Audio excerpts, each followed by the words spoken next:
Irjen Verdi Sambo dipecat secara tidak hormat dari institusi Polri karena melanggar etika terkait pembunuhan Brigadir Nopriansyah Yosua Huta Barat atau Brigadir J. Sebelum dipecat, Verdi Sambo sempat mengajukan surat permohonan mengundurkan diri sebagai anggota Polri.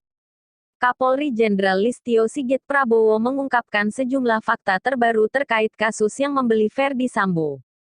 Berikut pernyataan baru Kapolri di kasus Verdi Sambo. 1. Ungkap alasan surat pengunduran diri Sambo ditolak. Polri menyatakan tidak akan memproses surat pengunduran diri yang diajukan oleh mantan Kadif Propam Polri Irjen Verdi Sambo. Kapolri Jenderal Listio Sigit Prabowo buka suara.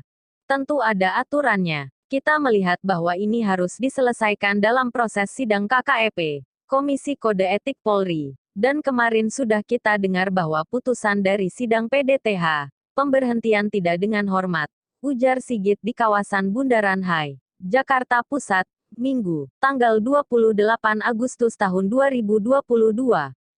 2. Respons banding Verdi Sambo. Setelah sidang tersebut, Verdi Sambo mengajukan banding. Kapolri menyebut hal itu sebagai hak Verdi Sambo. Tentunya yang bersangkutan punya hak mengajukan banding dan itu semua bagian dari proses. Nanti akan ada putusan lagi mengenai permohonan yang bersangkutan, kata Sigit. Verdi Sambo sebelumnya resmi dipecat dari Polri berdasarkan putusan sidang kode etik profesi Polri. Verdi Sambo berencana mengajukan banding atas putusan itu.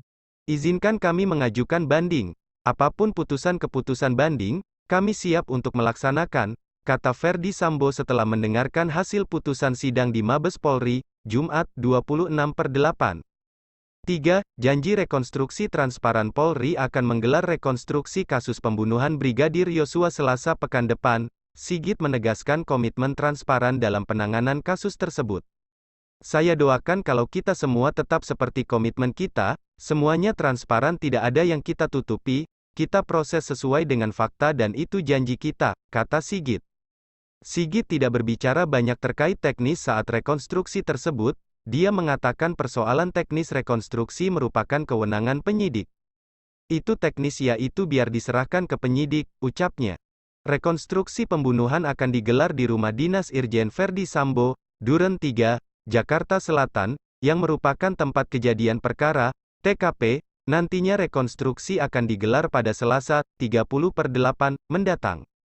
Rencananya, kelima tersangka akan dihadirkan dalam rekonstruksi tersebut. Kelima tersangka tersebut adalah Baradae, Irjen Verdi Sambo, Bribka Riki Rizal alias Bribka RR, Kuat Ma'ruf, serta Putri Chandrawati. Penyidik akan meminta mereka memperagakan langsung detik-detik perencanaan hingga eksekusi Brigadir J.